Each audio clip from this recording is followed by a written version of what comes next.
I think I like the O and the Us better than the grr and the ears. Fair enough. Welcome to Behind the Sins, presented by CinemaSins.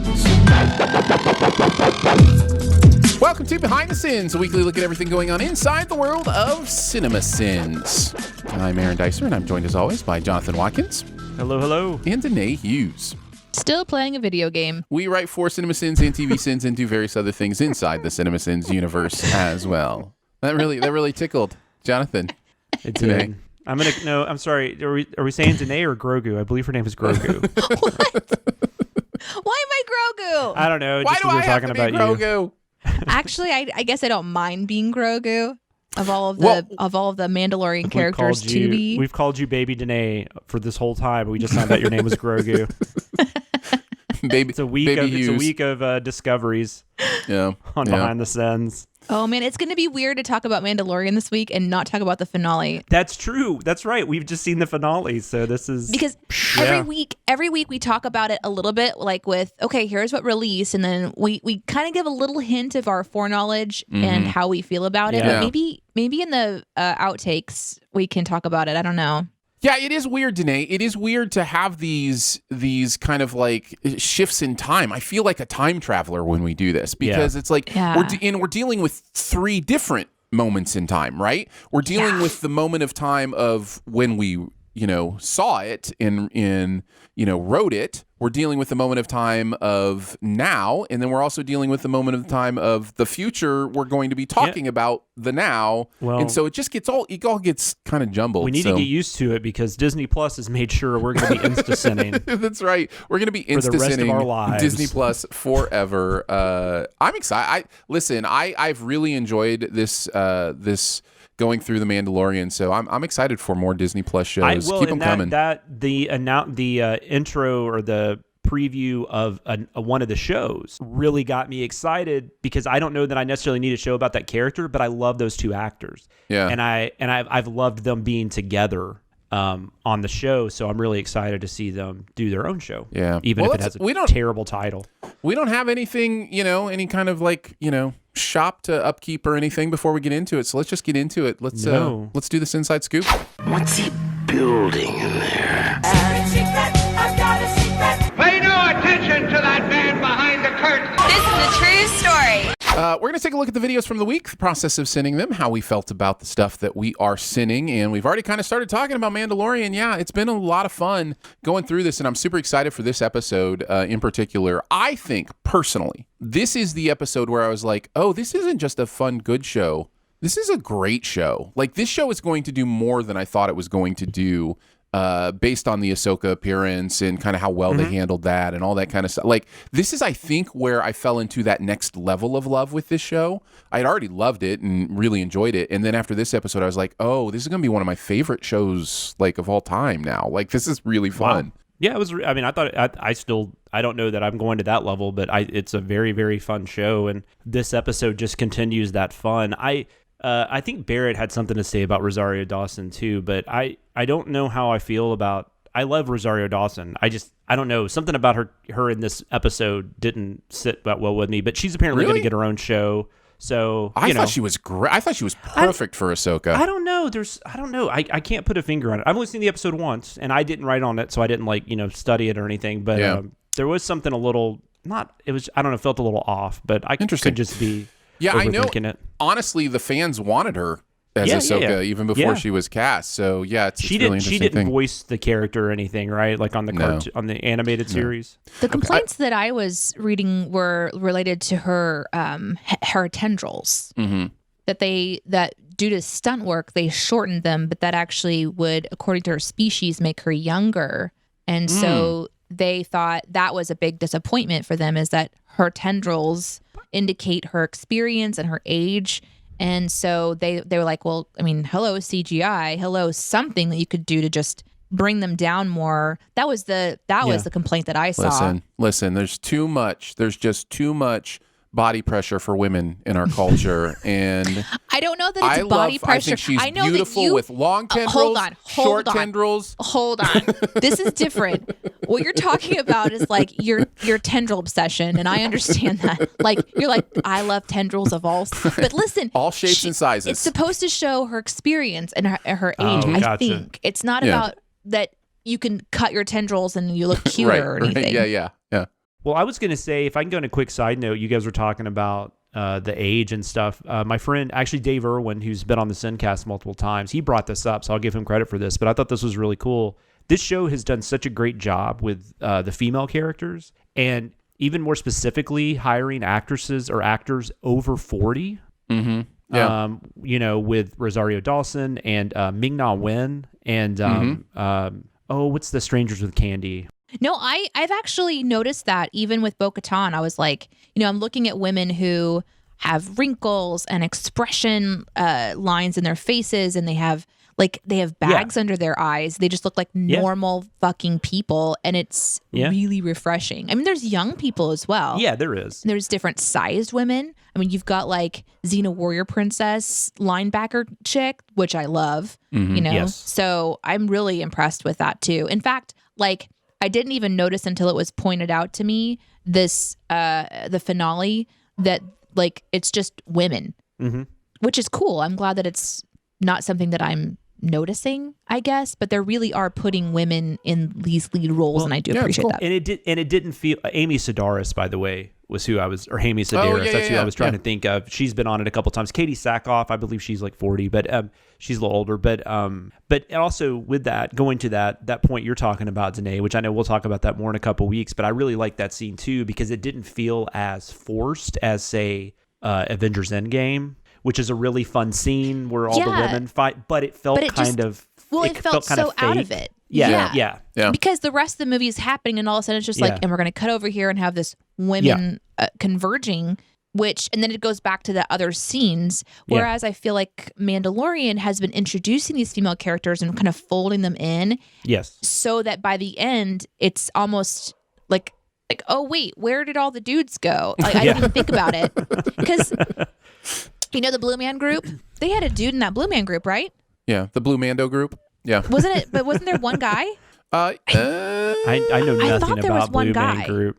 No. She's talking about Blue Mando Group, Katie Sackhoff's team. Gotcha. I thought that there was one guy, but maybe I'm wrong about that. No, I know there were at least two women, and I can't remember if the third was male or female. But he's gone. Where did he go? I don't notice gender. I'm just so gender blind. You're so advanced. I'm just very advanced on that stuff. So, I will read what Barrett had to say, though. Barrett said, "I'm not a huge fan of Ahsoka and really don't know much about her, but she can fuck off for this episode."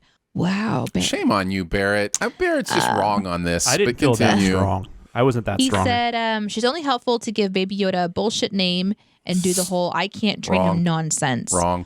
This was a waste of Mando's time. Wrong. I did love the Kurosawa. Is it Kurosawa? Yeah, Kurosawa. Apologize. Mm-hmm. Yeah. Homages and the fact that the magistrate is a badass fighter, but I think is related to Bruce Lee. Anyway, good episode, but fuck Ahsoka. So no, wrong. I don't agree with him either, but I did want to just say before we move on to the sins themselves, watching this episode, since I didn't really give my strong opinion about this episode yet. This one it's another one where, you've got the side quest within a quest within a quest, which at this point I'm just freaking loving. It's more like a video game than ever before.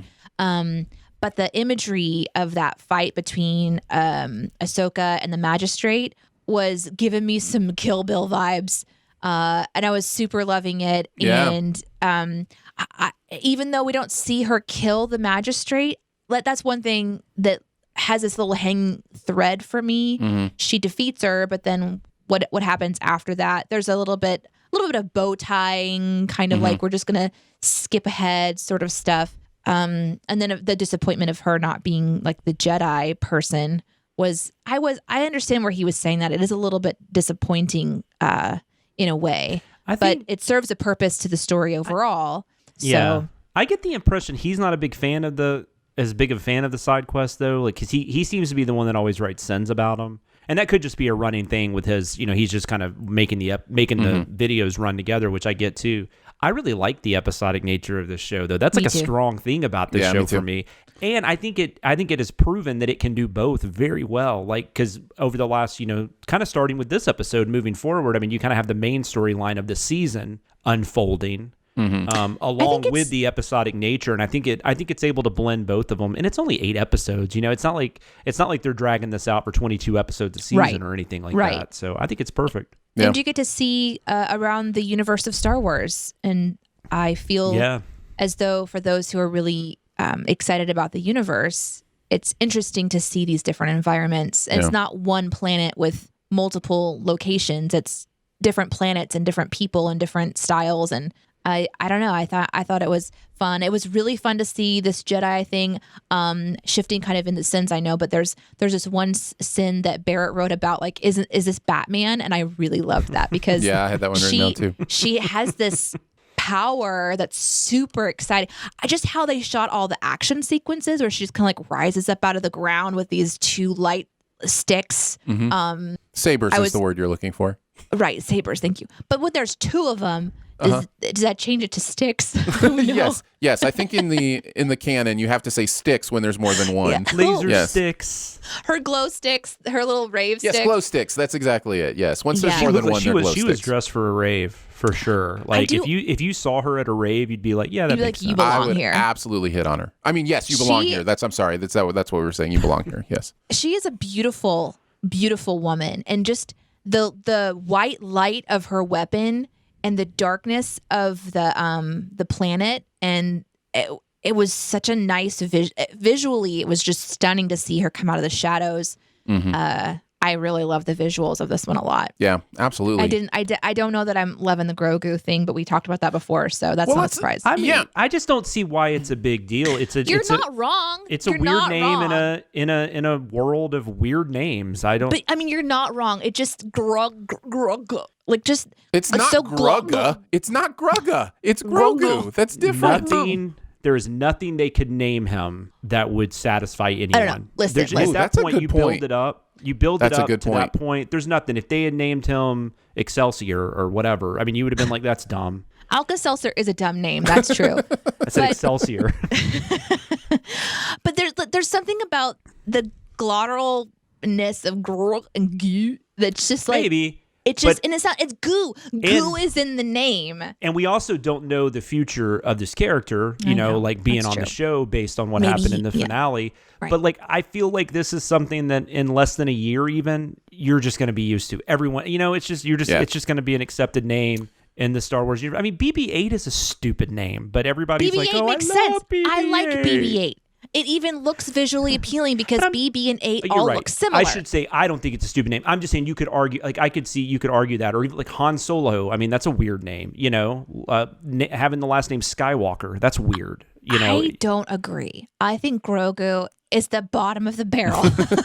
There were other options. Yoda. That sounds interesting. There's some more like it is very similar to Grogu. Yoda is very similar to Grogu. In fact, that's one of the things I like about the name. I just want to say for the record, if your name has grr and goo in it, I don't think that you're a bad person. I think in a year you won't care. I think I like the O and the Us better than the grr and the ears.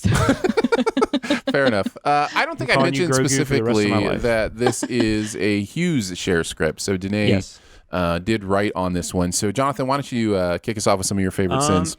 Barrett brought it up. I love the Kurosawa throughout. And I think that's another thing about the show that's interesting is I think it does get back to those Kurosawa roots because if you don't know, which I'm sure most people do, but I mean, George Lucas was quote unquote ripping off the Hidden Fortress with the first Star Wars movie, paying homage, ripping off, whatever. But you have that in the original trilogy. You have that Kurosawa kind of imagery and stuff, and I don't think you really have that in the prequels. I don't think you really even have that in like the newer Star Wars movies. So it is kind of interesting to see this show kind of go back to the roots and kind of go back to that type of visual medium. Visual cues and stuff, which I thought was really cool. Mentioning Bucksnort, Tennessee was really fun because that's a town I've been to many times as a child. I didn't know that was a real town. When I went camping with my dad, we went to West Tennessee. It's West Tennessee, and we would travel through it, and there was a diner there. We would stop on our way to have breakfast every time. So Nice. it gave me a nice memory of my late father, which was really cool. Seems like this lightsaber show is honestly just showing off. I thought was really funny. Passing stones, of course, was amazing. Yeah. And That was so okay. I have to tell you, that was what I almost didn't put in because I was like, "This is just dumb." no, not at all. That's like the perfect. That's like what we do. You hit a gold mine with that said. You're not wrong that it's dumb, but what's the problem? That's what we we do. We do dumb. That is No, I understand what you're saying. Like I've always talked about in the Babadook, I wrote a sin, the Babadook comes out the badonkadonk. And I almost erased that. I almost never let anyone see that. And Chris was like, thank God you did not do that because this is what we're trying to do. I was like, okay. I put it in the script and I was like, this one's gonna get a comment. I literally was like, I think we just need a couple more sins. And so and sometimes you want them to be like where there's like a little quick hitter, you know? And I was like, I'll just put in posting, whatever, blah, blah, blah. And so anyway. Well, yeah, and it was great. The last one I had was, I loved talking about the dialogue in that one scene, and could be that either side could win, possibly. yes. Also, Michael Biehn, man, did not recognize him. If you had not told me Michael Biehn was in that episode, never would have known that was him. Yeah. That was crazy. That's fair with And Star he Wars. wasn't That even happens wearing quite a bit. he wasn't like supposed to be an alien. Right. He was just Michael Biehn. Yeah. You pretty much nailed all of mine. Other than I did also have it. Doesn't, I did. It doesn't look like it's essential for the whatchamacallit to do the thingy doodle. I just love stuff like that. And then just the wonderful. His name might as well be Carl. Danae's continuation for the love of the name Carl fascinates me. And let me be fair. Even though I don't have a problem with the name Grogu, we had to send it. Absolutely. Sure, of course. Yeah, you have to. Yeah. You have to. Yeah. We have no choice. It's interesting you mentioned, Danae, before we go to yours, I do want to say you mentioned like George Lucas, copying, things or paying homage to different things. I just had this experience, and I don't know where else to share it. Maybe somebody will find it interesting, but I was catching up on Billy Wilder films. He's a big like hole in my filmography.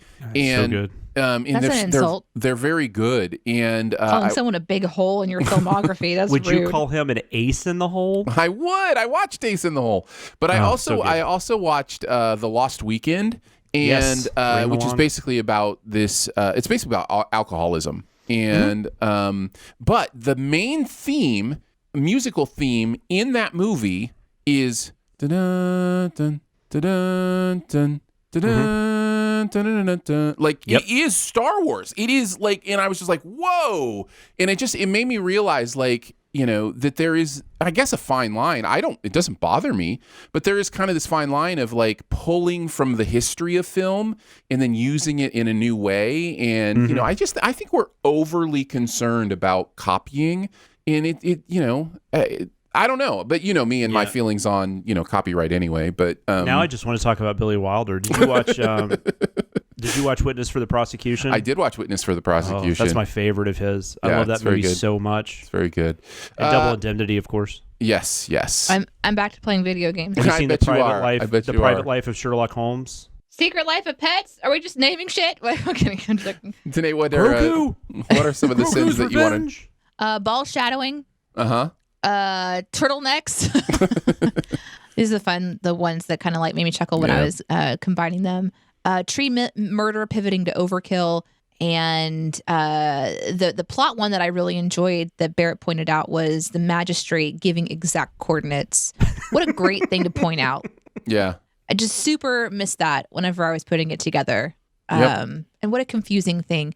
I do love that there are sinnable moments in the show that are genuinely sinnable things, because I feel like it's kind of hard. Mandalorian for me is kind of a hard one to sin in some ways. There have been some scripts that have come so quickly to me. This one was not as easy for me.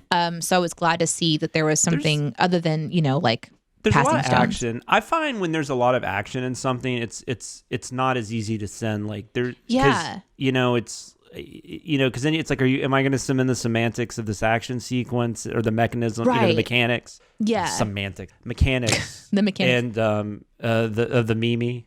And I find things that are a lot of action. I find that's one of my most difficult things to send as well. But but usually you get there, but I do feel like you have to watch those a lot more. which is also, not fun sometimes if you got a lot of other stuff going on. Yep. It's all good. Yep. It's all good. We've got a few more of these, even though it's finished up. I think we've got 3 more to talk about. So we'll be back in a year. Let's talk about more. We are going to take a look now at Frosty the Snowman. This has been fun every year to sin a traditional TV animated show, and people seem to be really enjoying them. This was a Dicer Hughes script, so Danae and I wrote on this one, and man. I was nervous going into this one a bit. Were you a little? No. Aaron? No, because we had done Grinch, and I knew how that went over. You get a lot of how dare you, but it's all in good fun. Yeah, I don't worry about it too much. Jonathan, have you seen this one before? Oh, yeah, several times. Okay.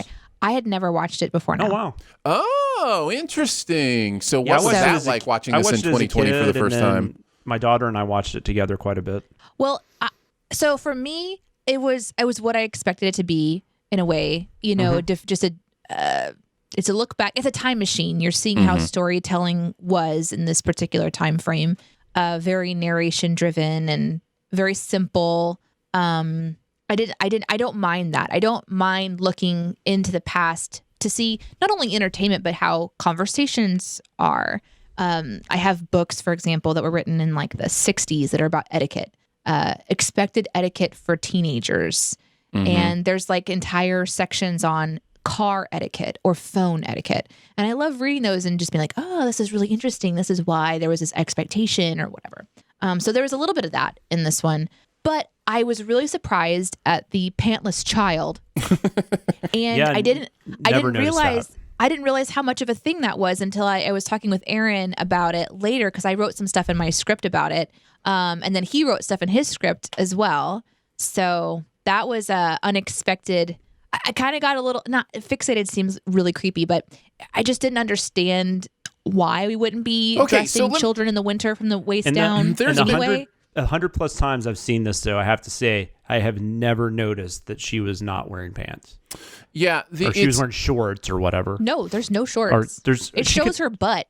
Yeah. Wait, did we show that in the video, though? No, we did not. Oh. That is my keeping tabs, so we can talk about that in a bit too. Just kind of the research on that. But there are 2 parts to it. There's that part, which is that the animators left in those 5 frames or whatever where her skirt flies up. But there's also the element of it is a very North Midwest thing to dress warm on the top and not warm on the bottom.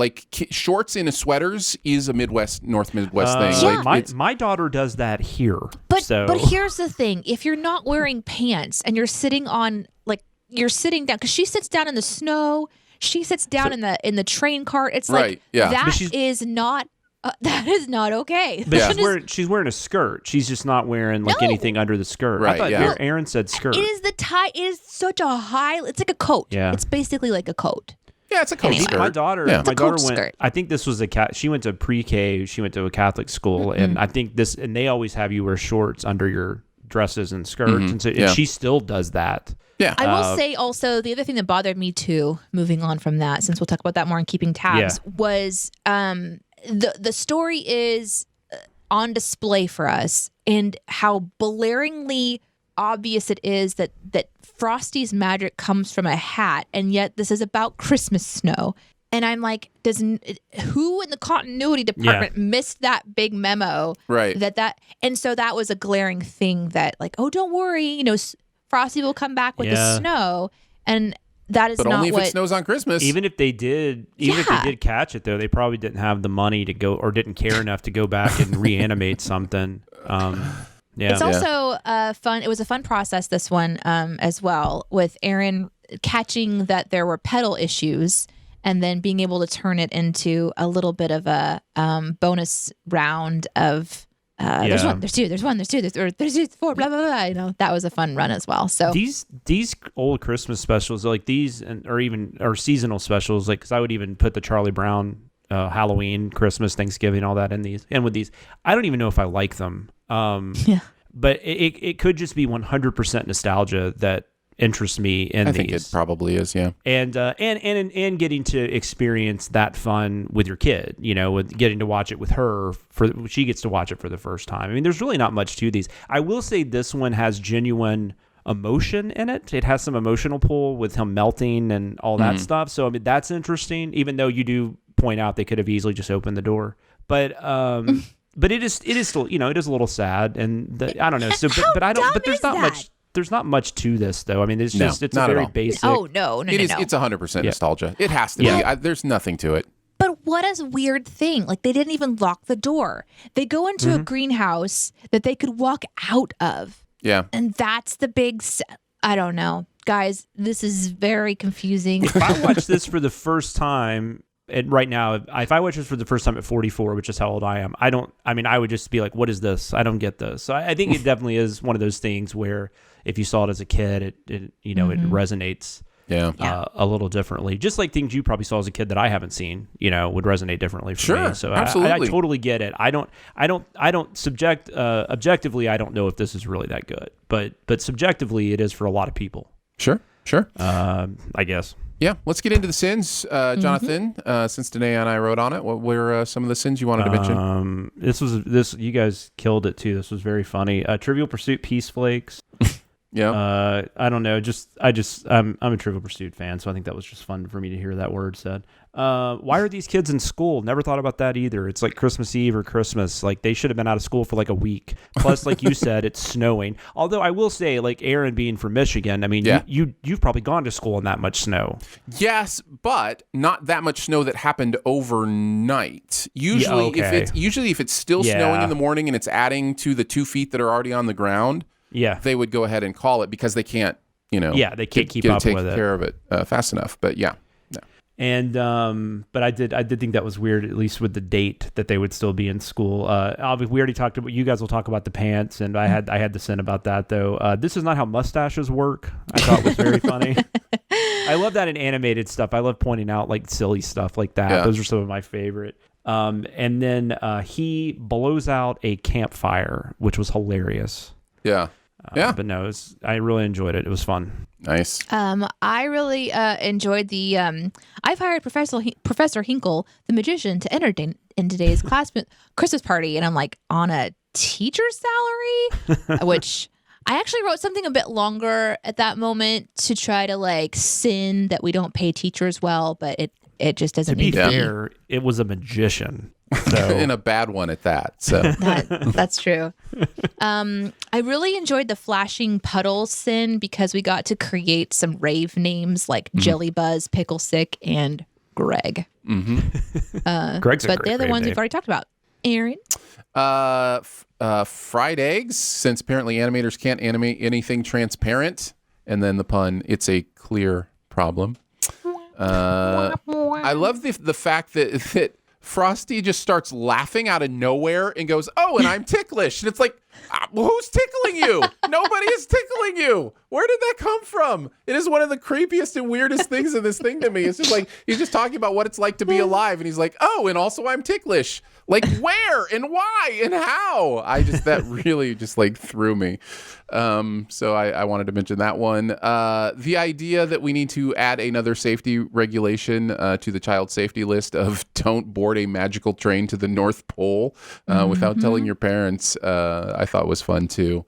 So yeah, we had a good time with this one, and I'm glad you guys did too. I really like these. I almost want it to be next Christmas so we can go ahead and do another one. Maybe Rudolph or something like that. There's plenty. Charlie Brown. There's all kinds because we've done Grinch. Grinch is I guess the only one we've done for Christmas. We've done Great Pumpkin. Yeah, we did Great Pumpkin. That was a lot of fun too. So I like how you're like, there's plenty, and then you list 2. Believe me, there's more than that. Oh, Rudolph. There's Santa Claus Comes to Town. There's a sequel to this. Yeah, no, there is. It's Frosty Returns. No. Like he gets married, and there's a female Frosty. Frosty 2, the Electric Boogaloo. Yes. Let's go on to music video sins. We're going to talk about Lil Nas X with Holiday, and I unfortunately pronounced the entire little. It's probably not that. Lil. It's just Lil. Lil Nas X. So yeah, what do we think about this song? You mean to read what Barrett had to say? Yeah. Yes. Why don't we start with Barrett? Because I don't know what to say. about this. He says, Holiday has been stuck in my head since I wrote it a few days ago. Lil Nas X has a sound and an image that I'm just drawn to, even though I don't love any of his songs except for Old Town Road. His whole thing with his videos is getting them CGI to hell and back. And while it's fun, I prefer the straightforward-ish narrative of OTR. Also, he liked it. So that's always a plus. Yeah, that was fun. Yeah. Lil Nas X actually went to watch the music video and commented on the video. At the very least, we know his official YouTube count did. Right. Yeah. Yeah. We're making assumptions that it was him, of course. He might have a team of people, but yeah. It was fun to see that pop up. It's like, this is hilarious. Absolutely. Yeah. I don't mind that he's having a lot of fun with CGI and costuming. Oh, no. And it's crazy. You know. Yeah. He's such an expressive visual artist, and he does have a very interesting sound. I love how deep his voice is, personally. Mm-hmm. I kind of dig this song. I don't think it's anything like, it's not blowing me away by any means, fine. But for just like a very simple like pop number that gets an earworm, it's definitely an earworm. Yeah. Because I had that, like Barrett, I had it stuck in my head after watching the video like 12 times while I was writing the script. So yeah. Yep, I'm with both of you. I think it's fine. It's just an interesting, fun artist doing an interesting, fun song, and it's not really much beyond it than that. So let's go into the sins themselves. Danae, you want to start us off with this one? Sure. Holy shit! Santa's moving his base of operations straight to hell. I chuckled because I'm an evil person. Everybody. Also, this video is set in 2220, but the PS5 is still the new hotness. Is the waitlist that long? Was a fun thing to point out. Yep. And then the Michael Jackson joke. He says, please tell me this isn't the case. And then in his note on the script, he wrote, "This is as delicate as I could write this type of sin," and I think right. it works. Yeah, exactly. Yep. What about you, Jonathan? The scene does not contain a Lil Nas lap dance. I just thought was really funny when he came back and did that. And then mentioning Bo Bice, I thought was hilarious when he went through that whole run of one hit wonders or whatever you want to call them. And just, I don't know, out of all of those, like, I just don't know where Bo Bice came to him from. Right?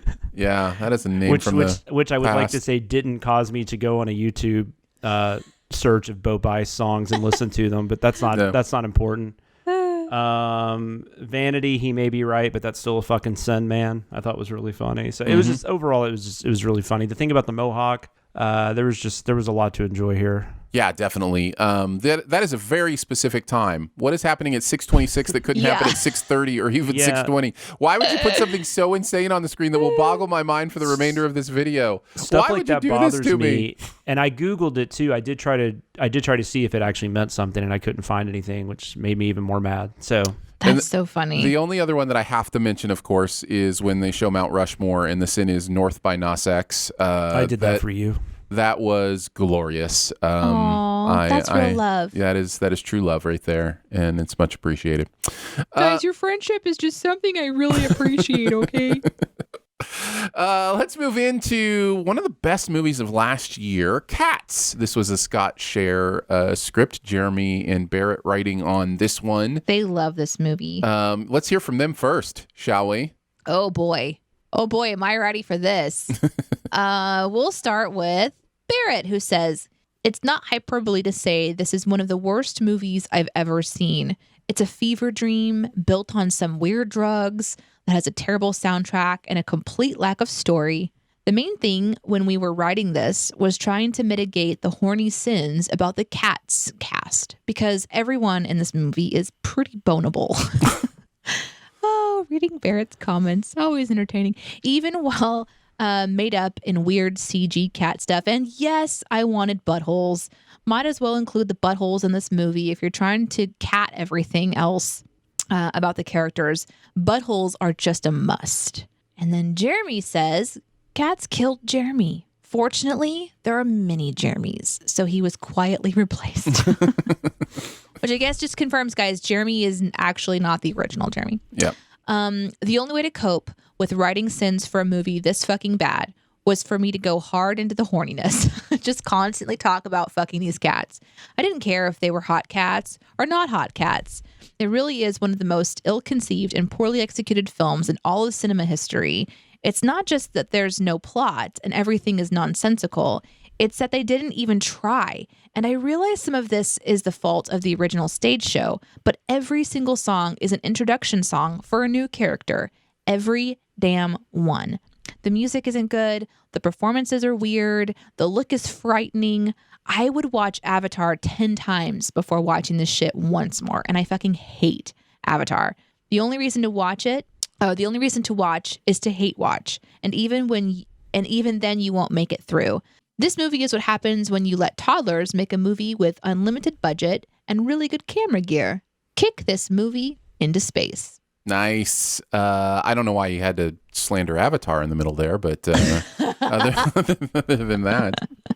Apparently he doesn't like Avatar. I didn't know that about Jeremy. Yeah. Guys, I have to tell you something. I've never watched Cats. So because this is such a huge Sins video, I decided to watch Cats. Wow. I did That not. is a big step for you. I did not. How did it go? So I didn't have a ton of time. I was like, all right, I only have so much time. So I watched it at 1.5 speed. Oh my goodness. I can't imagine it would make it worse. It can only make it better. No, I actually was like, why is it this bad? Wow, Okay. Jane's cord at 1.5 speed. I'm just like, that's So- blowing my mind. Quick backstory, just real quick. I have seen the Broadway musical, not Me too. live, but I've seen the taped version. And I used to listen to the soundtrack. So I knew the songs. Sure. So I have a little nostalgia going for me. I have a little backstory going for me, although I know that it's different. I actually, when watching it at fast speed, I was like, oh, this is interesting. It's like a different take, or it's like Victoria's experience with being dumped, and then the cats are introducing her to this crazy, wild, nonsensical world of cats. I'm not bothered by it. I was not experiencing the hatred that everybody else was experiencing with it. Sure. Until I watched the Sins video at normal speed. And then I was like, what is that?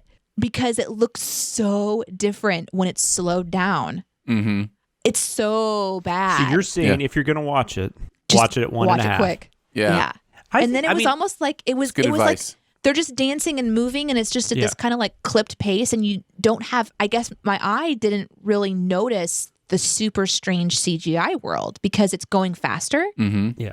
But then whenever you start watching it at regular speed, it is definitely alarming. So Oh, go ahead. Sorry, Aaron. No. Why don't you go first, Jonathan? I have not seen the movie. I've seen the video, obviously, but I haven't seen the movie. I saw the trailers for it at the time. Chris and I were going to do a mini pod on it. I had some stuff happen around the holidays last year to where that couldn't happen. So I've never seen it. I didn't really have a whole lot of desire to, and I don't hate watch stuff. Like if I know going in, like it's not going to be the most pleasant, I don't know. That doesn't interest me, but I've seen the play like you, they toured it here in Nashville in the 90s at our Performing Arts Center, TPAC. And I saw it then. I don't remember much about it, but I remember like the music was pretty good. But the concept of the cats, no, that absolutely does not bother me. But visually, this movie just looks like such a mess. Like just whatever direction they chose to go visually is just, it was off. It seems off-putting. And I haven't sat down and watched for 2 hours or whatever it is. So I don't know if you just get used to it. much faster at 1.5. I'm sure it is. I don't know if you just get used to it like after a second, but like just watching the Sins video and watching the trailers, I'm just like, I don't get the visual appeal to this movie. But I can't comment on the movie itself. I remember when the trailer for this came out and people were like, what is going on with this movie? And I remember my first response was, well, what did you expect? Like, have you seen the stage show? Do you know like what the idea is? The idea is that these are human-like cats. What did you think a movie version of that was going to look like, except a little more, CG and cat? Like, I had that thought going in, and as I'm watching the movie, I am not as much upset by that part of it. I get it. This is, this is how you're going to visualize humans as cats. This is always going to be weird. It's always going to be strange. It's always going to be a little bit strangely erotic and off-putting when, there are cat people, exposing crotches and licking themselves. And like, this is always what it's going to be, right? Like this.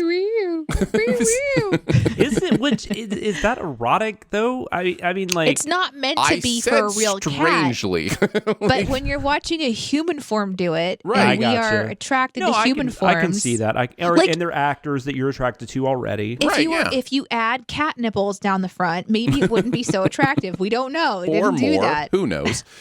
But no, what I'm saying is that's not the stuff that I come away from this, going, this is a horrible movie because of this. That's just the stuff that's just like, WTF. I expected that. Right, yeah. That's like, I mean, we knew this.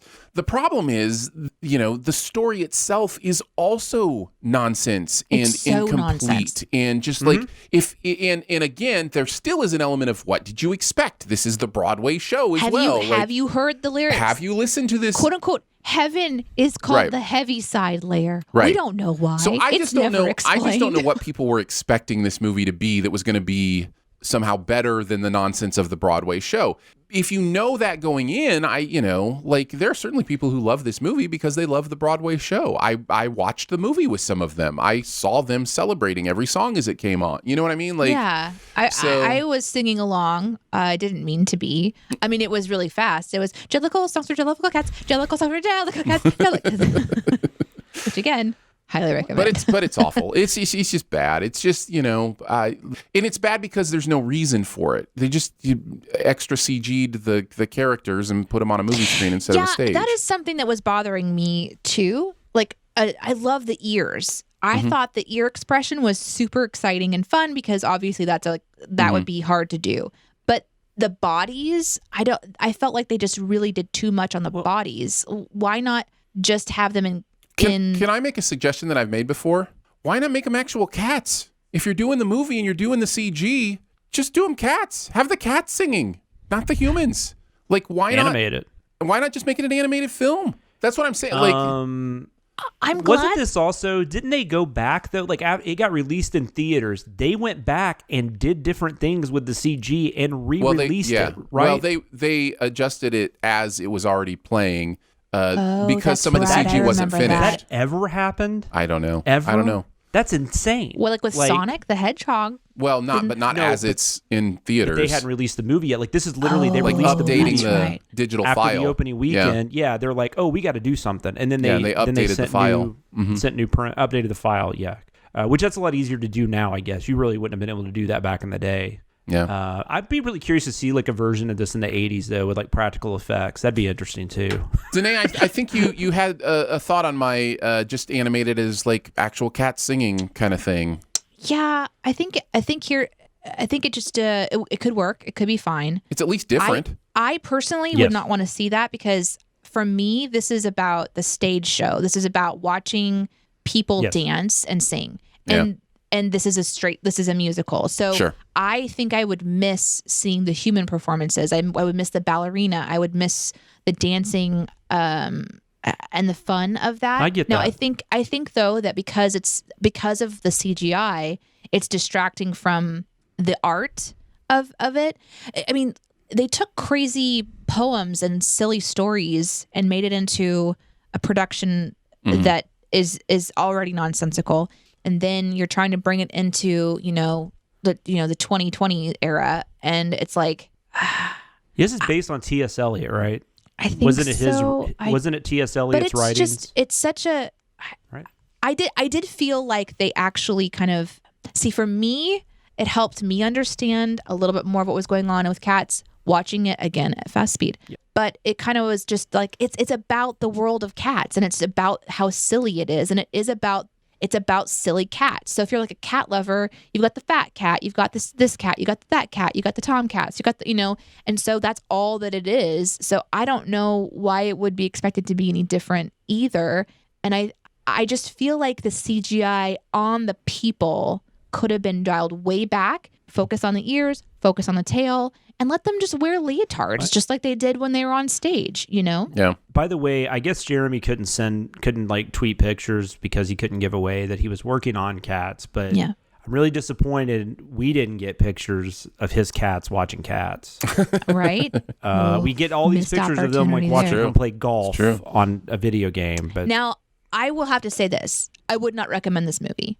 Unless you have seen the play or you really enjoyed it or like you're a music theater lover, I don't think that this is a story that people will watch and feel like they've learned something about themselves.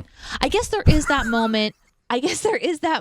Where you've got this redemption of the cat that has been cast out of society, and then she's the one that's chosen to send up in the murder balloon.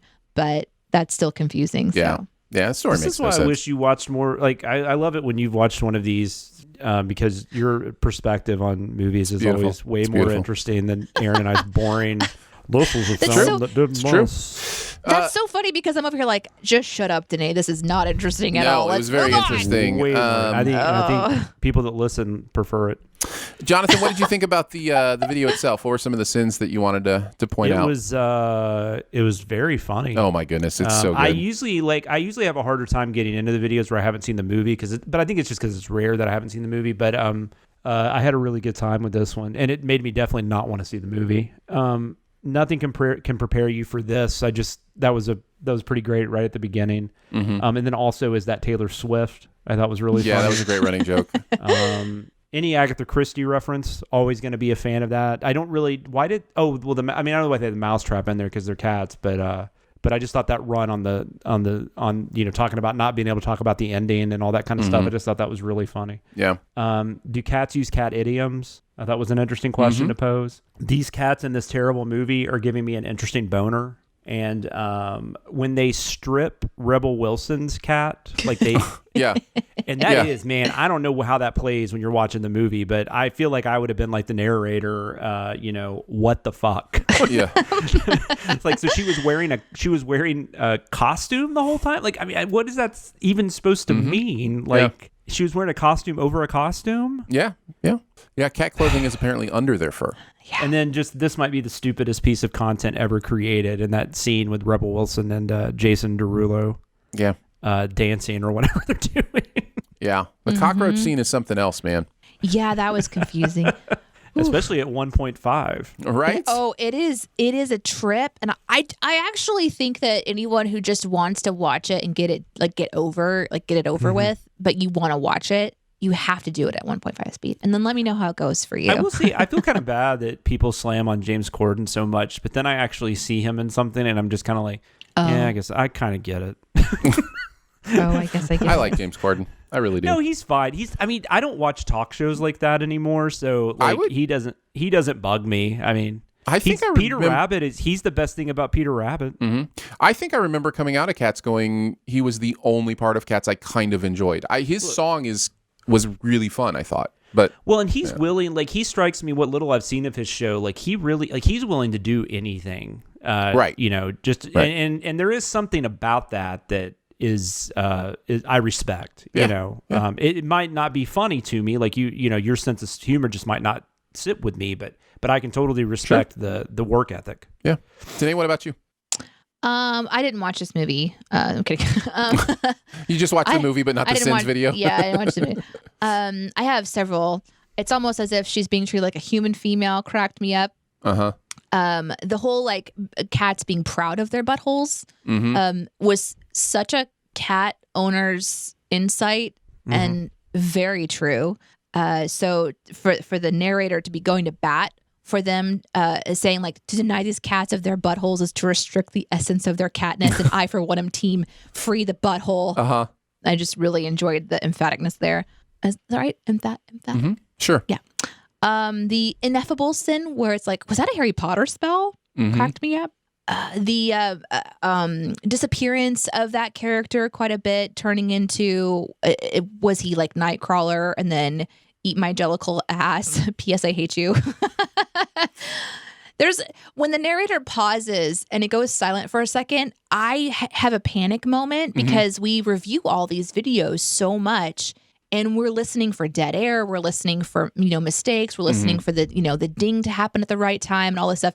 So in that pause, I was like, wait, what happened? And then for him to say, P.S. I hate you was just hilarious. I liked the way that it was pointed out that, like when Victoria's like basically saying, I never knew that I would love this world that they let me into. And the narrator's like, well, maybe there's a seedy underbelly to the Jellicles you don't know about. Maybe they're just waiting to offer you as a sacrifice to the Jellicle moon later on tonight. You don't know. Just this sudden concern. Yeah. Which is very true. But I think one of my favorites was, oh, she's wearing a fur coat? That raises even more questions. Yeah, you guys mentioned most of mine. I also had, I'm only 4 minutes in and I need drugs. I need drugs stat. Someone bring me all the drugs. The delivery on that was really, really good. That's a ball joke right there, folks. This movie is officially lazier than a sequel of Shrek, a Shrek sequel. I thought was really good. And then the delivery on this circle dancing with no plot advancement goes on for some time. Plot advancement. Made me laugh quite a bit too. All right, let's move on to Jingle All the Way. Speaking of Christmas movies, this was a Cher Watkins script, so Barrett and Jonathan writing on this one.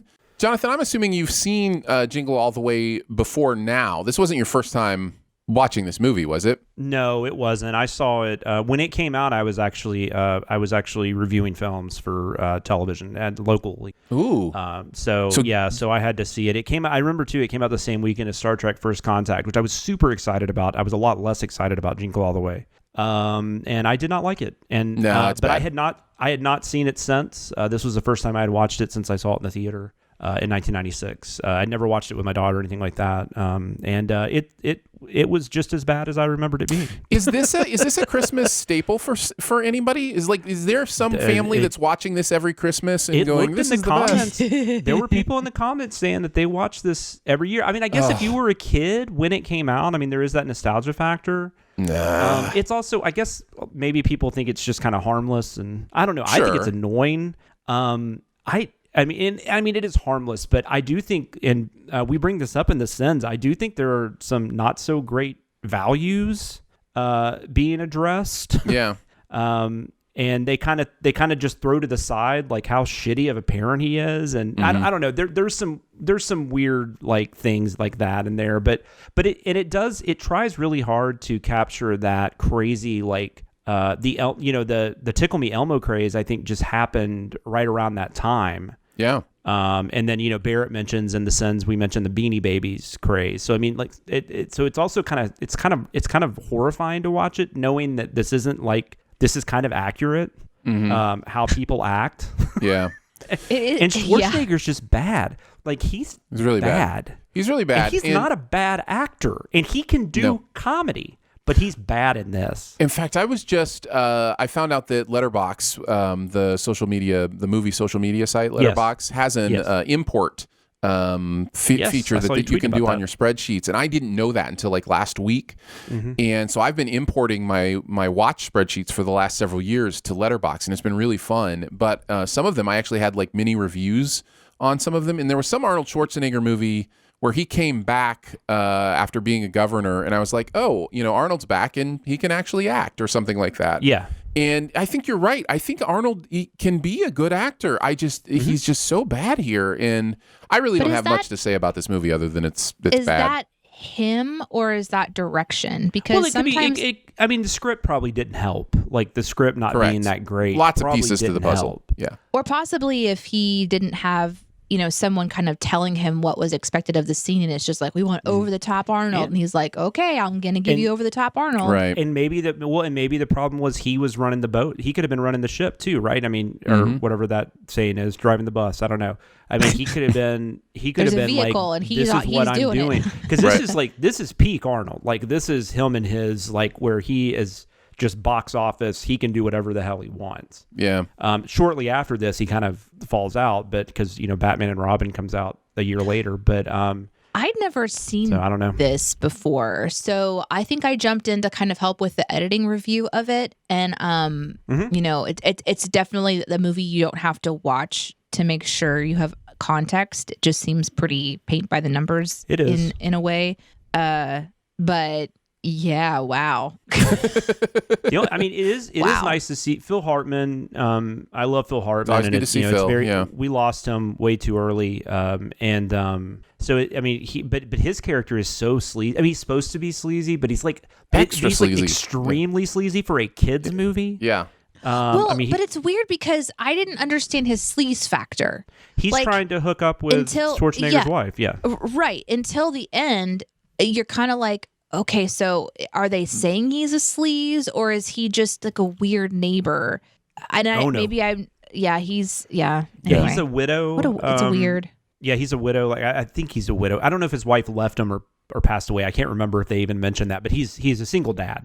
And like all the women in the neighborhood are always baking him cookies and stuff. Because I mean, I guess it's because he quote unquote helps them, but I'm assuming it's because he's sexing them up. But I don't know. Yeah. Well, let's get into It's weird. It's weird. Yeah. Here's what Barrett had to say. Yeah, let's hear what Barrett had to say. Jingle All the Way used to be my jokey answer about my favorite Christmas movie. But watching it again, I found it more irritating than anything else. Arnold can't do comedy unless he's a fucking undercover cop. Sinbad, whom I love, is completely cartoonish, and Jake Lloyd, while better in this than Phantom Menace, isn't given much to work with. I kind of like Phil Hartman's performance, mostly because it's Phil Hartman. We had good outtakes on this video, too. Mm-hmm. Yeah, definitely some fun outtakes. Danae, what did you think about the Sins video? What are some of your favorite sins? That's not how you spell warehouse was funny to me. If Jamie can't spell the word doll, this family has more important issues than Howard being a neglectful father. I really enjoyed that we have Cape. We have no Cape because that seems like a very TV Sins thing. Yeah, that was really interesting to see like a TV Sins thing branch over to CinemaSins. So I know. Yeah, I was kind of like, oh guys. I had this weird thing where I was like, oh, I should give Jeremy some tips on narrating that because he doesn't understand the joke completely. But well, and because he just kind of says I did write it with the exclamation point, like, and that was actually something recently you told me that's how you wanted to do it. Well, I've always envisioned that sin as like the narrator so excited about this thing that there is, and then it's taken away from them. Like that's the sin is like we have this thing. Oh, we don't have this thing. Like that's kind of the idea. So, anyways. And it's weird. And they take the cape away because they don't want to get in the way of the shot of like his nuts. It's a weird thing. That is definitely weird. Yeah. The last one I wrote down, although I enjoyed the Sins video greatly, was Howard realized the Jamie, I got you, when he's being like rescued at the end, and it's like Howard realizes that grabbing Jamie here would put him in more danger than his current situation, right? Because I don't think he does. Yeah, it was so true at the end. It's like this is all going to end up in child death. This is it's very fantastical. If no one realizes that's Jamie's dad, then the actions that happen make even less sense. Like like Rita Wilson not even caring, but they clearly are not supposed to know that that's him because she gets all like hot and bothered. She's like, Harold. My. Yeah, it's such a weird movie. What about you, Jonathan? Kissing Tom Hanks' wife was great. Dogs in costumes. That probably pissed off some people too, but whatever. Can someone tell me what the purpose of the trampoline cop was? Was probably my favorite thing. Yeah. There's good stuff in here. Wearing your tennis shoes in bed. I swear to God, this is what counts as actual dialogue in this movie. This movie is the opposite of show don't tell. It's tell and shout it while you're at it. I thought that was great. Movie tries to win back my goodwill by inserting Paddington into the parade, and I'm here to say, movie, it is way too late. I thought that was great too. That parade, man, was a logistical nightmare too. We had a lot of fun sending that. Yeah, all the weird characters, and this movie's not good. The Sins video, however, is amazing. All right, let's get into keeping tabs. The internet is a communications tool used the world over where people can come together to bitch about movies and share pornography with one another. Ha ha! Oh, jeez. This is the most public yet of my many humiliations. Let's take a look at some of the things that happened while putting this stuff together. Do you want me to talk about the little girl's pantslessness first or last? Okay, so why not? Wow, that Horny sounds cats and so wrong. Pantless little girls. Well, and that's kind of. I guess I'll start. Man. Let me just start because that is kind of the issue here, right? The issue is that I'm a 40-year-old man. I'm sorry. I'm picturing the title of this episode now, where you're going to be like, The Pantless Girl and the Buttholeless Cats. Yeah. It'd have to be the Bottomless Girl, actually, I guess, right? Oh, no. So anyhow, as I'm researching this animated special, there is this very well documented 5-6 frames where her little coat, dress, skirt thing flies up, and they did not animate any kind of shorts or underwear on her. And there are a few frames where it looks like you see her little rear end and also the front as well. Although that's not like specifically animated, of course, but it's a weird thing where it's like, okay, I feel like we have to mention this somehow, but I don't feel like we want to like freeze frame it. Like it just feels very... So like, how do you do that? And so that was kind of our discussion, was like, how do you address this without addressing it? And so that's basically what we did. We basically send you for knowing what we're talking about, because the only other one that kind of almost how you said, worked. how do we address this without undressing it? Without undressing it. Yeah, the only other alt I had on there that I thought might work because it's silly and we wouldn't have to freeze frame it necessarily was Going Snowmando. So kind of just making a joke about it and just letting people draw their own conclusion. But I think at the end of the day, the way we went was probably the correct way. And I know in the comments, people were like, I don't know what happened. And actually, I kind of like that. I like that people were trying to figure it out in the comments as well. But do you like that they even had to Google it? I don't know. That's up to them. You don't have to Google anything. So you can decide your curiosity isn't worth it. That's totally fine. Oh, no. But it was just one of those situations. So I'm very uncomfortable. Yeah. Well, maybe I'll just move on to mine then. Well, and the other part of, I'm not talking about this. The other part of the research is that it's not like there aren't other times in the special where her, coat, skirt, it flies up or whatever, and they did animate shorts. Like, and it's like just for whatever reason, in that one moment, they just didn't animate it. And so it's just kind of, And now look what happened. And look what happens. So anyhow, that's the story behind that. It was funny, some of the wrong guesses that people were making about, the animation. One was like, her mittens look very phallic. And so they thought that was the issue, is that she had penis gloves, no. Come on. So anyhow. That's hilarious. Yeah, today, why don't we go on to yours then? Mine is about the rave names. So we created rave names, and I'm not a rave girl, but I was reading some posts about how your rave name is kind of given to you. It's something that you like experience either in a rave moment where someone says something and then like your name clicks somehow, and then you acquire your rave name, which of course I don't have time to go experience that to write a script. I just have to make something up. So I found this flow chart on this website. It's called the How to Choose a Rave Name flow chart. Nice. So I thought we could do that real quickly. Hey, are you ready for this, Jonathan? What's my rave name? Oh, we're gonna start with Aaron. Okay. Okay, Aaron. Are you under 25? No. Do you have cats? No. Your rave name is Soda Pop. Great. It was very short. Yeah, I'm Soda Pop. Okay. All right, Jonathan. Are you vegan? No. Sunny side up or over easy? Over easy. Coffee or tea? Really neither. But I guess if I have to pick, coffee. Espresso or drip coffee? Drip. Ireland or Scotland? My goodness, mine was 2 questions. Ireland, definitely. No, go Notre Dame. Your rave name is Ella Funk. Nice. I've been to raves when I was a younger lad, and I never had a rave name. No. Oh, okay. I don't know. I went just to go. Maybe I just didn't get as involved in it as some other people, or maybe that's a newer thing. I don't know. So mine is Pokemon or Adventure Time, and I went with Adventure Time. And then it was Finn or Jake. I chose Jake. Do you have a cat or a dog? Do you have a dog? I chose yes. Then Labrador or Poodle. I went Labrador, which means my rave name is Chick D's. That's fitting with the D. Chick D's. Nice. Yeah. People call you D. So anyways, it's a really... I like Ella Funk. There is this one. I like that Gus Van Sant movie. Sorry. Go ahead. Yeah. There's two places on this chart where you have to start over again. And so I could like kind of like backflow to like, for example, one of them is something about, do you have cats? Yes. More than 2? Yes. And then you have to start over again, which is silly. But then there's one where you can get to it and it says start over, no hipsters are allowed. That's funny. Anyway, that was a really fun one. I found that on ssgmusic.com. Very nice. Jonathan, what about you?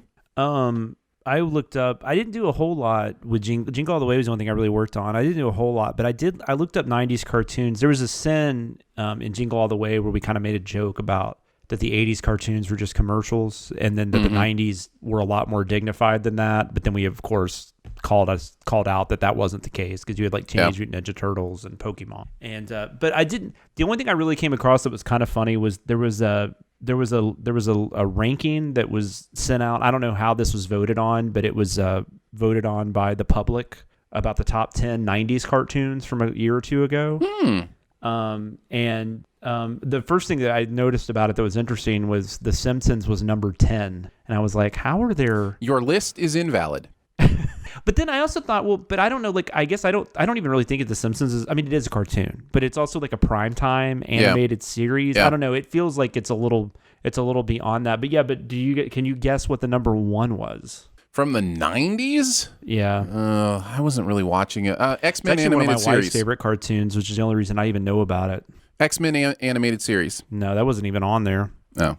See, I just didn't watch a lot of cartoons in the 90s. It was me either. Dexter's Laboratory. I would have guessed like Rugrats, maybe. Yeah, Rugrats was number 2.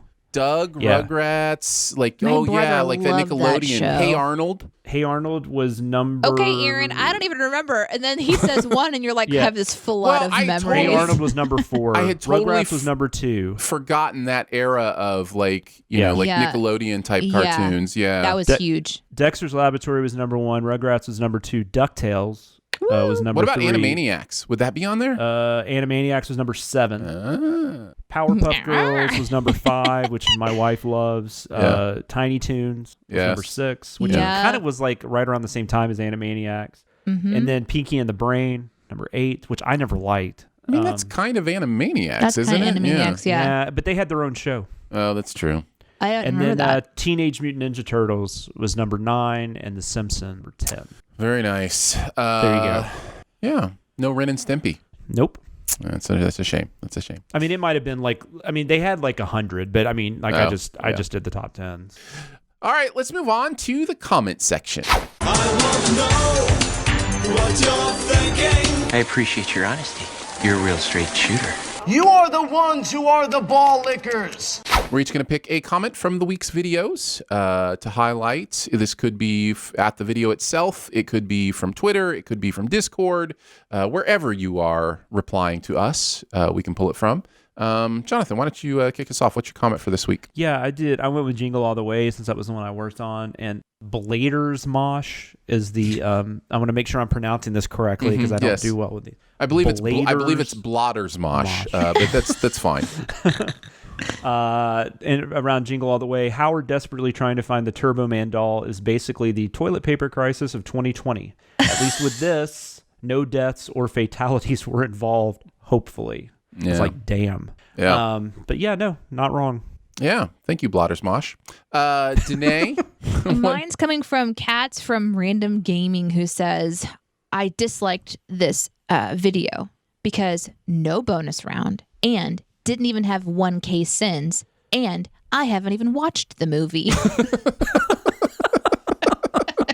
You don't get to complain. Your complaint is invalid. Very specific expectations that were not met. How dare you all.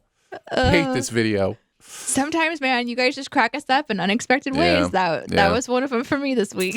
This comes from Frosty. Pez695 says, I can only assume the lack of pants is due to Karen feeling oppressed by them and making her wear pants goes against her constitutional rights to be pantless.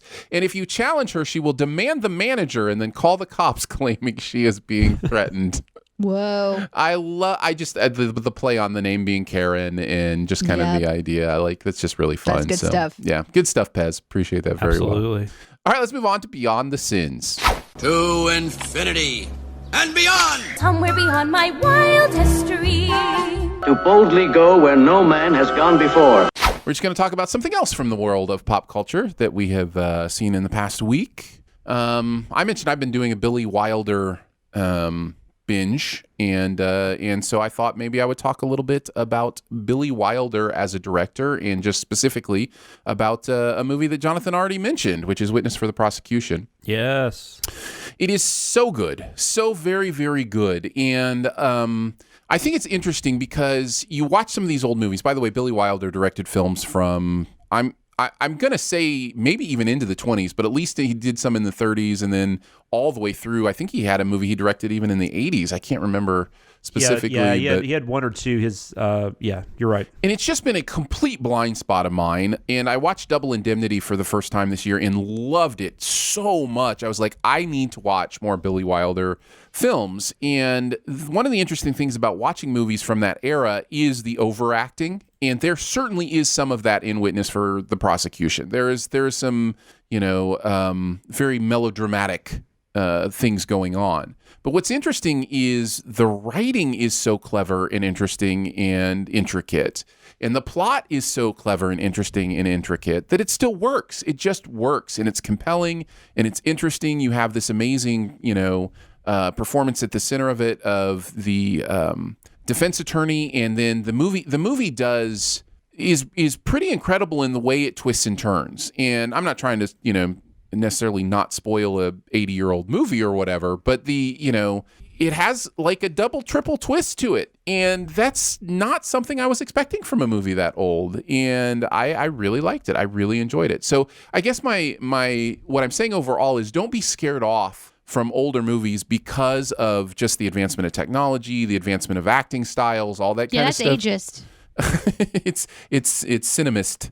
Cinemist. And don't be scared off because you really can find a lot of gems, and it's not hard to find lists of older movies that people still say are amazing. And Witness for the Prosecution is definitely on that list, and is one I would recommend as well. Wilder's an interesting guy because by the way, his first movie he had one movie in the 30s, but really the 40s is where he started kind of kicking it off, and then he did have one movie in 1981, Buddy Buddy. Okay.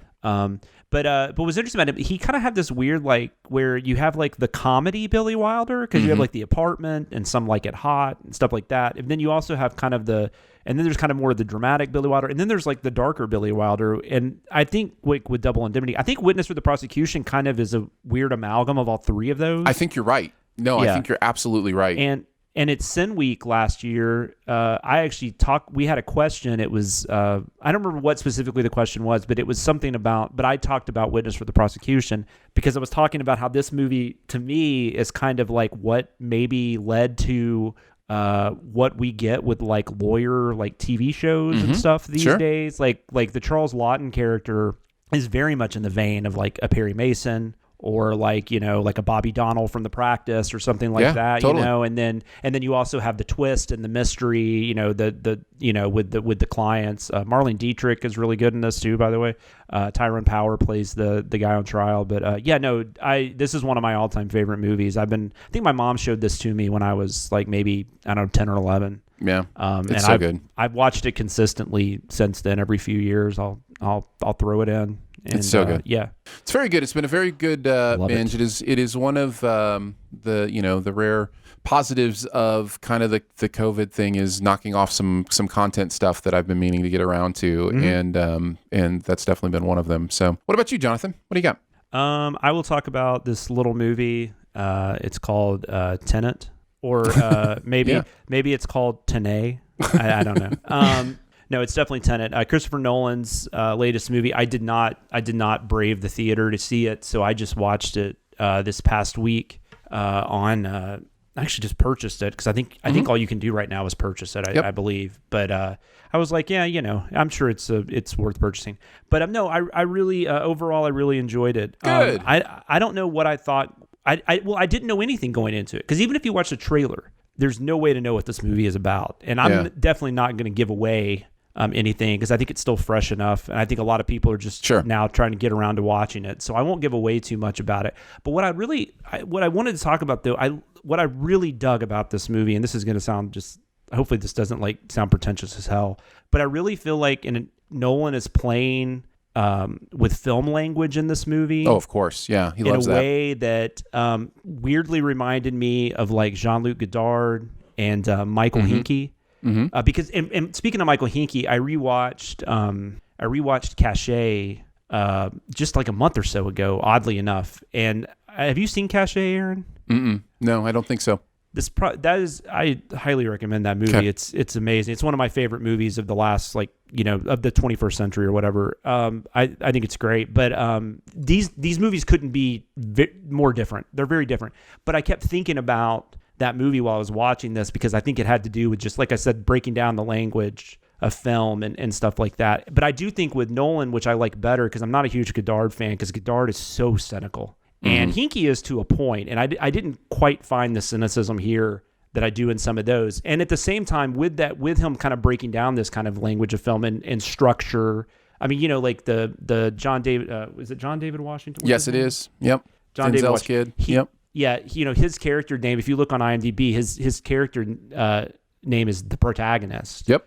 And I don't want to give away like anything about the plot, but there's the inversion the inverting that this movie revolves around also kind of plays into that. Yep. And I found that fascinating. I don't know if a lot of people are going to find that aspect of it fascinating, but that's what really drew me in. And then on top of that, it's a really interesting story. Like just the plot itself is really interesting. The performances are a lot of fun. I think Kenneth Branagh is just chewing up scenery like I've never seen him do. Oh, it's so good. Yeah. When that scene where he's describing how they're going to kill David Washington is just insane. Going to slice your throat vertically. It's very like Bond villain-esque, It's just really over the top and it's really Machiavellian. It's just fun. It's really fun. It's incredible. But I really like. But I will see, because I'm not, and this will probably piss off people. I'm not a fan of Inception. In fact, I'm pretty much on the side of I don't really like Inception. Yeah, it's okay. You can be wrong about a few things. But my thing with Inception, and I've heard a lot of people comparing this to Inception, and there's not a ton of similarities, I don't think, but I guess I kind of get it, like just the way they play with the constructs of what's reality, what's not, and all that kind of stuff. But the thing about Inception has a very cool premise. It has style for days, but for some reason those just never gel together in an interesting way for me. Whereas I think in this movie, it felt like he was kind of doing that same thing, but everything just connected for me in this one.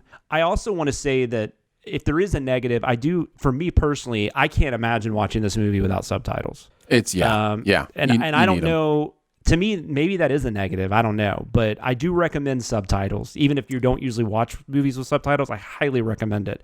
And I will say, people say it's confusing. Nolan puts everything on the screen for you. Like everything is there for you to understand if you choose to go along with it. If you're going to, this is definitely not a movie you can look at your phone and because he doesn't repeat things. But once you get into its groove, I think you'll have a really good time with it. Like I did. I've only seen it the one time. I'm not willing to put it up on the level of like movies of his I consider great, like Prestige and Interstellar.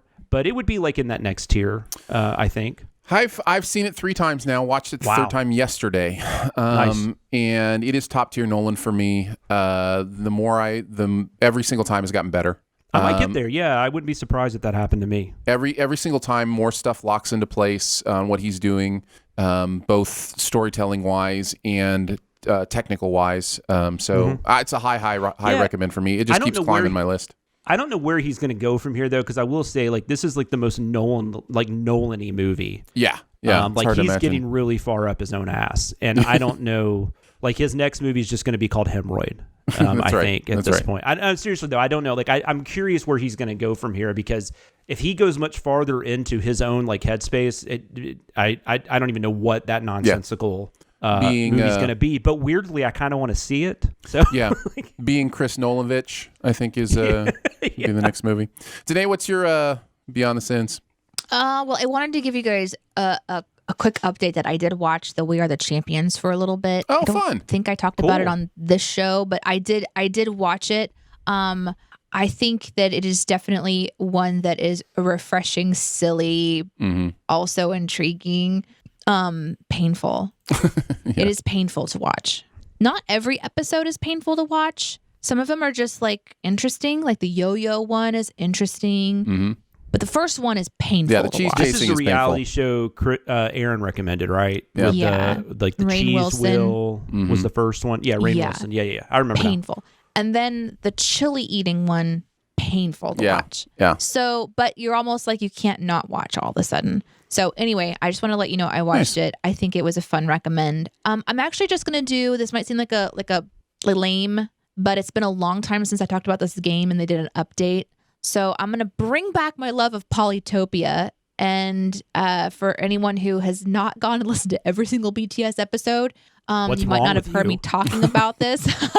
If you haven't listened to every BTS episode 3 times, I don't know what you're doing. It's a world conquer game where you start off and you're like this little tribe and you've got a little city, and then you're building an army and trying to either take over the map or get the most points, and you can change the goals of the game. So if you want to do a world conquer game, you can change the difficulty, you can change what kind of tribe you are doing, and each tribe has different benefits depending on what they are. You have like a talent tree that you can build out where you can get either stronger weapons or faster armies or more defense, things like that. So, but the game is really simple and I like it a lot. And it's very cube-esque, like Minecraft looking in a way. But they just did a new release. It's the first release they've done since I downloaded the game. Like they've done little updates, but this is a big release. And they added a feature where you can change the map size and you can kind of play around more with what kind of world you want. So if you want to do like all water or something like that, it just lets you play a little bit more. And I'm really, really enjoying it a lot. It's taking me sometimes 2 hours to beat a level, and that's just fun. But it really reminds me of a lot of the games that I grew up playing with on the PC, which were like is it called Minecraft? Mm-hmm. Yeah. Where you're going and you're building up and you're sending your little peons construction to go do games, stuff. and It's not quite that involved. Like Minecraft, you would send your peons and then you have to like set a timer until all of your troops finish cooking, essentially. This is not like that. This is a very instantaneous. On your next round, you get one more troop member. I really love this game. It is one of the long-standing games on my phone that I will not delete. So again, it's called Polytopia. Very nice. And they had a new release. Very good. And so did we. Look at that. And we're getting to the end and just realizing we haven't wished you a Merry Christmas, even though this podcast releases on the day before Christmas. So hey guys, Merry Christmas. Merry Thank you Christmas. guys so much for making this show so fun for us to do. Hope you're enjoying happy your Christmas. Holidays, whatever it is you're celebrating. Correct. Yeah, absolutely. Happy holidays. Happy solstice. Yep. I saw somebody post something. Yeah. Happy Thursday, all that kind of fun stuff. Yep. One of the people who likes our show, her name is Jen. She posted something. She said, "For some, this season is about a child born to bring light and peace to the world. For others, it is about a light that lasted for 8 days instead of 1. Still others celebrate the slow return of daylight. Whatever you celebrate, remember we are all celebrating light." Nice. I thought that was really a nice little sentiment. sentiment. That's a great way to finish it up. Thank you so much for listening to Beyond the Sins. Beyond the Sins is what we're going to call it this week. Thank you so much for listening to Behind the Sins this week. Don't forget to make sure you're subscribed. You can go ahead and leave a comment or rating as well. If you've got anything you want to send us, you can mail it to us. It's P.O. Box 881, Republic, Missouri 65738. You can hang out with us on Twitter. I'm at Aaron Dicer. She is at Danae Says. DENEESAYS. And he is at Sam Loomis 13. So for Ella Funk, Chick D's, and Soda Pop myself, we will see you next week. Happy holidays. Thanks for listening. Send any feedback to bts@cinemasins.com. And be sure to subscribe, rate, and comment. Find more ways to connect by visiting cinemasins.com/BTS. I did just eat a cold slice of pizza. Cold pizza is disgusting. I love cold pizza. Oh, I do not. The idea of like cold sauce is, I don't get it. My wife can do it too. I don't get it. I just don't get it. It's like, cold tomato sauce. That's just nature's gift. This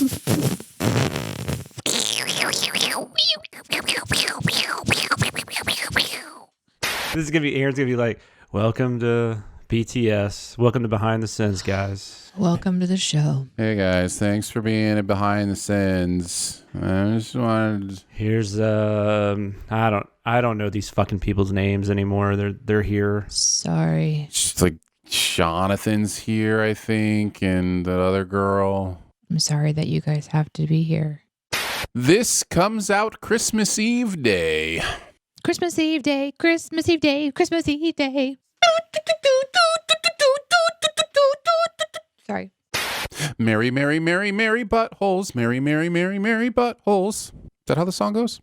Yep. Sure. I remember growing up, one of my friends, okay, so pre-internet, right? Like these things were not just widely available. One of my friends had a VHS, and on this VHS, I think it was from England, where maybe they're more free about their bottoms. I don't know. But it was, I don't remember what the song was. It may have been a Christmas carol, but it was sung by buttholes. Like legitimate buttholes were singing the song. Frightening. It was. It has scarred me into this day. Do you ever feel like you're thankful that we live in an age where you can confess that now? And it's like, cool, interesting. The last VHS tapes I held on to were my From Network broadcast recordings of the entire series of the X-Files. I had every single X-Files episode recorded. Yeah, I had every Next Generation and Deep Space Nine episode like that. Yep. From when it recorded, and I was meticulous about taking out the commercials and like all that stuff. Oh, I didn't do that. And I had them I had a label maker where I like labeled the VHS tapes. You did. Did you do 6 episodes to a tape, or did you record it in a higher? No, you have to record it at the highest. I had 2 episodes per tape. Yeah. No, I did 6. Yeah, you could switch you could switch the speed of the recording, so you could record from 2 hours. Most tapes it was 2 hours to 6 hours. I think they also had 8-hour tapes. I think. If Sounds you're horrible. Really rich. I do know, like for the general one, they offer a terabyte a month, but that's a lot, right? That's it's like 1,000 gigs. 1,000 gigabytes. Okay. Yeah. Yep. And 1,000 terabytes is a petabyte, and 1,000 petabytes is a googabyte, and a moogabyte is a woogabyte, and a rooga wooga dooga looga boogabyte. And the rooga looga dooga dooga boogabyte. We're in the 20s. We're singing swing songs in the rooga dooga dooga dooga bite. I was just doing some searches on YouTube here in the background, and I was typing in CinemaSins, and it auto-populated this search: CinemaSins face reveal. Yeah, that's a YouTube thing for narrators where you know, has CinemaSins done a face reveal for the narrator kind of thing. Oh, okay, interesting. I know what his face looks like. I've met CinemaSins. Do you guys know that? I once met CinemaSins. No. Yeah, he's a cool guy. All right, so I did the research. You got your kilobyte, you got your megabyte, you got your gigaterapeta, exazettabyte. Woo. What's a zettabyte? Like 1,000,000 gigs? I don't know. It's 1,000 of each, right? So it's just exponentially increases. And then after a zettabyte is a yottabyte, YOTTA. And then after that's a Grogu byte. It's actually a Brontobyte is after that. Bronto? Mm-hmm. Yeah, like Brontosaurus. Yeah, what is that? Is that Flintstones? I feel like I've heard Bronto Bite before. I don't know. Didn't they eat Bronto burgers on the Flintstones? It's very possible. It's very possible. Why don't you know this, Aaron? My Flintstones knowledge is lacking. You didn't watch Flintstones when you were a kid? Actually, no. Was that on the Satan list? That's right. the bad church list. I don't know what that list is called. I don't know. Catholics. What is the list that the Catholics have? It's I can't remember what that's called. I believe the Catholic Church has a list. I believe on the Protestant side we just call it secular. Gung gung gung. Hold on a second. I want to play Jonathan a song. It's lovely. Thank you. It's a kilobyte, no a megabyte, no a gigaterapeta, exazettabyte. It's a yottabyte, it's a brontobyte, it's a kilo mega gigaterapeta, exazetta yotta brontobyte. I feel like we're on the Animaniacs at this point. Crazy thing, Jonathan. We actually got something in our PO box. It was a gift from a listener for my birthday / Christmas, and it was like, these chips are good on it, and it's a gift certificate for me to go to Brahms and get some tater tots. Isn't that amazing? That is amazing. Well, actually, Jonathan is gone. He is frozen and has disappeared. Look at his beard. He had it seared. Definitely weird. I mean,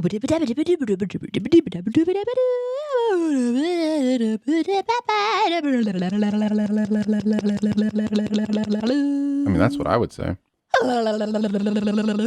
I can't believe you guys didn't mention Babette's the Feast.